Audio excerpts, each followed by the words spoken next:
Hey everybody, this is a real quick video in case you have a Panasonic SC-RS50 Radio Stereo and you need to do a hard reset to the factory default settings on it. Now you might want to do this for one of two reasons. The first one is troubleshooting. If this unit is not pairing or not connecting, or if it's not working, if the buttons are not responding, a hard reset can fix a lot of these issues.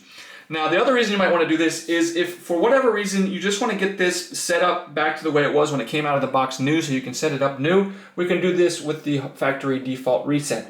It's real easy to do. All you need to do is disconnect all power from this device and leave it disconnected from power for at least 3 minutes.